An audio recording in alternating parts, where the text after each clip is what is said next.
Yo, what's good with y'all people? You already know who. Yo, go. Damelocks, all that good shit, you feel me? Back on my little action movie shit. I'm watching the House of the Dragons. WatchMojo dropped the episode, the top ten things you missed for like the episode one of this season. I just want to see what they talking about. Like, I ain't gonna lie, because this episode was kind of hard. They was chopping off heads and the baby. It started off kind of slow, like how all like Game of Thrones and shit, like pacing wise, but like by the end, it picked up. Like, you know what I'm saying? Like that picked up a little bit, and I think just want to see what I supposedly missed and what emerged. Well, I was about to say what emergency, because emergency catch everything. But what Watch Mojo caught? Like what? What did Watch Mojo catch that I missed? Like real talk. The y'all boys lock in. Y'all lock in. See what they saying. You feel me? Little 1, 2. Aemond Targaryen. Welcome to WatchMojo, and today we're breaking down the niche images, phrases, details, and possible allusions that might have slipped your attention during the House of the Dragon Season 2 premiere. If you're not expecting them already, then be advised there will be spoilers. Fly with me. Go watch that. I'm not gonna lie, go It is a watch command. Would that you were the king. Number 10, the new title sequence.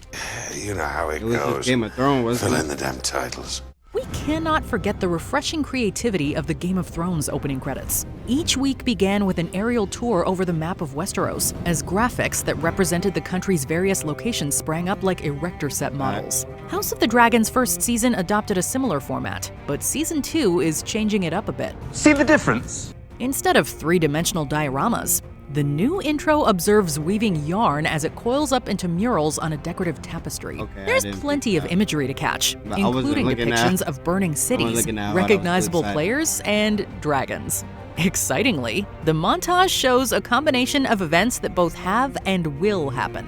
It's possible this preliminary animation may That's evolve as spoilerish. the series' story develops, just as the Game of Thrones titles did. They have defeated them, but we still have us to contend with. Number My 9, favorite strategic character in that geography. Our Yeah. letters to the Vale and to the north continue to go unanswered. How well do you remember the topography of Westeros? During a council meeting with King Aegon and his advisors, you might have missed the map's display on the background wall. Characters also make reference to places like Harrenhal, Riverrun, and the Stormlands. Path to King's Landing is through the Riverlands. Riverlands. We must establish a toehold there. At Harrenhal. Some of these were locations we visited back in the Game of Thrones days, back like in the the days, ruined yeah. castle where Arya Stark met Tywin Lannister. More significantly, this scene teaches the audience that control over these regions can be a major advantage during times of war.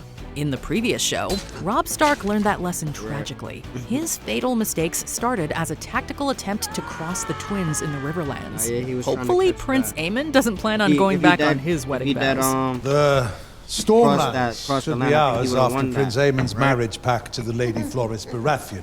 Number 8, needlework. We're getting somewhat literary with this one, but you could weave a connection between the sitting Queen Helaena Targaryen and the rebellious Arya Stark from Game of Thrones. Remember Arya's You're gonna pointy have to sword connect that she these. named Needle?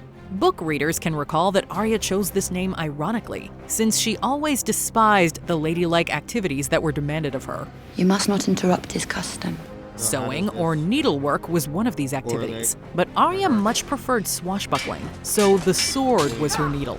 In an unhappy exchange between Queen Helaena and young King Aegon, the queen angrily implies that their son might not want to grow up and become a ruler as his father expects. What if he does not want to be king? During Helena's noticeably defiant outburst, she's at work weaving with a needle. Happy accident? You decide.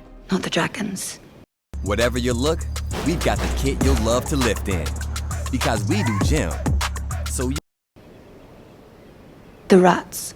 Number 7, Mother's Mercy. Season 1 concluded with the game-changing death of Rhaenyra's son Luke, and the tragedy still feels fresh.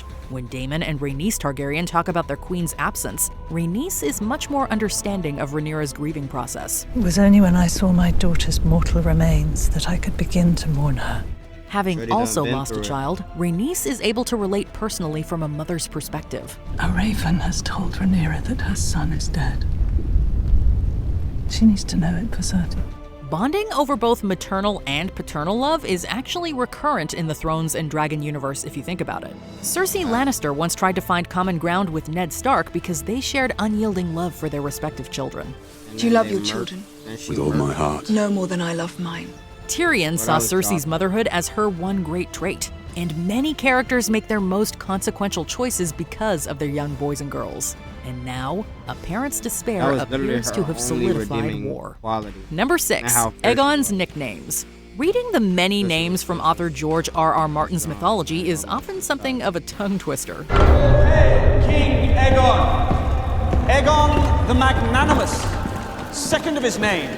Differentiating people can be frustrating, as many contain irritatingly indistinguishable syllables. Even worse, kings frequently share birth names, historically separable by colloquial monikers like the Conqueror or the Destroyer.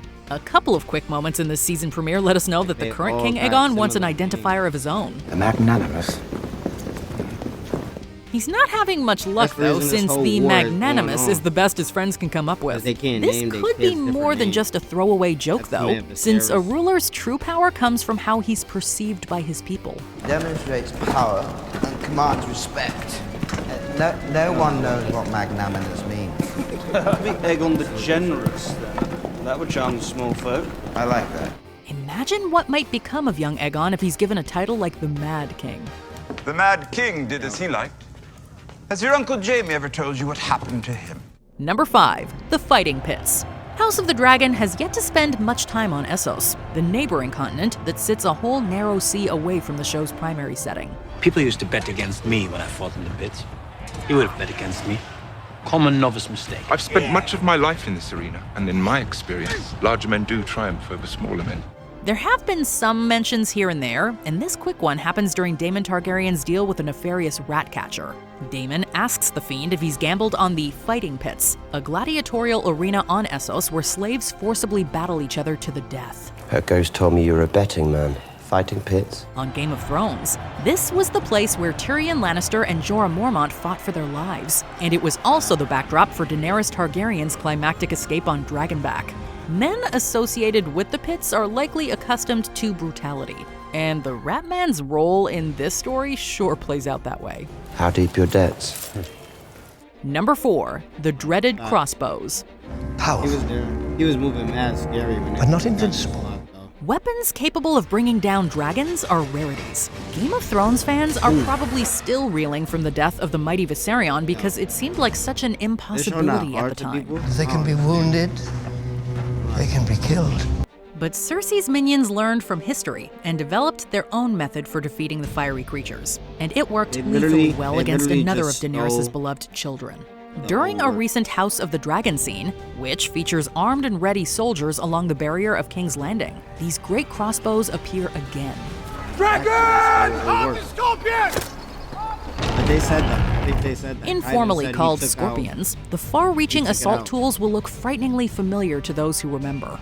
While no arrows have been fired just yet, the mere presence of Scorpions could be a sign that some devastating dragon deaths are yet to come.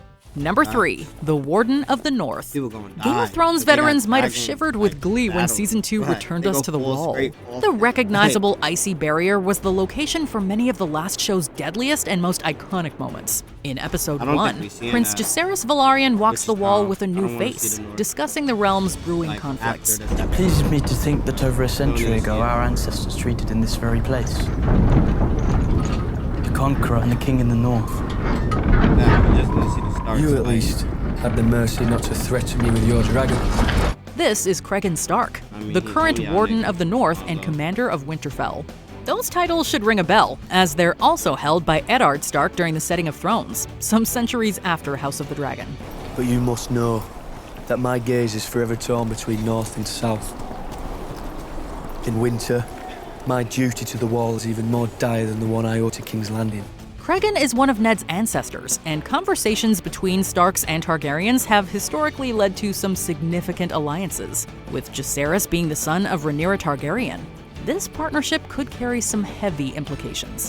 His Grace stood at this very outlook and watched as their dragons, the greatest power in the world, refused to cross it. Number 2, words are wind.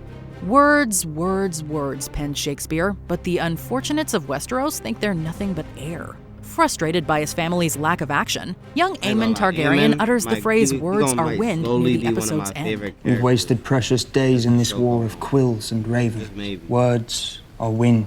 He's expressing the belief that letters and discussions are pointless, and that only physical attacks will yield meaningful results. Readers of George R.R. Martin might recognize "words are wind" as a repeated sentence in the Ice and Fire novels. You know, my brother once told me that nothing someone says before the word "but" really counts. Spoken by many players, including Jon Snow and Tyrion Lannister, the idiom is a Westerosi version of talk is cheap.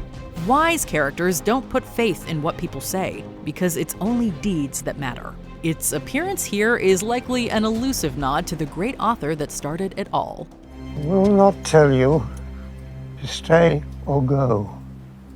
You must make that choice yourself and live with it for the rest of your days. Before we continue, be sure to subscribe to our channel and ring the bell to get notified about our latest videos. You have the option to be notified for occasional videos or all of them. If you're on your phone, make sure you go into your settings and switch on notifications. Number 1. Victory demands violence. Both Thrones and Dragons succeed in writing characters who are complex, which often means that good characters do terrible things. What makes them relatable is that their strongest actions are driven by necessity and survival, not a moral compass. Cersei Lannister once urged Ned Stark to see the world that way, and his refusal to do so had disastrous consequences. When you play the Game of Thrones, you win, or you die. She had some of the best lines. There is no middle ground. In a new scene between Otto and Alicent Hightower, father and daughter discuss their family's predicament and their common goals of victory. Otto makes sure that Alicent knows there will be no winning without bloody ramifications. But you must accept that the path to victory now is one of violence. Both Otto's and Cersei's proverbs forebodingly mirror each other. But unlike Ned, Alicent readily accepts the Machiavellian attitude. We'll soon see whether or not this means success for her. I know it. But that does not mean it must be wanton. Did you catch any of these? What other important details did we miss? Let us know in the comments below. I ain't gonna lie, I thought she was dead too when they called her. Wow, like, they ain't killing the queen that quick, right? Did you enjoy this video? Check out these other clips from WatchMojo, and be sure to subscribe. It was coming, son. She seen the future, like on some low shit. Anyways, y'all, if y'all not watching this, watch it. Like, I don't know, I'm not gonna keep telling y'all boys. I'm not gonna keep telling y'all people. You feel me? I just need to tap in. Cause when it peak up, I ain't gonna lie, y'all can't come back looking for me. I'm done spoiling it for y'all. Just cause y'all ain't watching it. You know what I'm saying? But alright, the kid gone. Yeah, stay safe, yeah. Facts.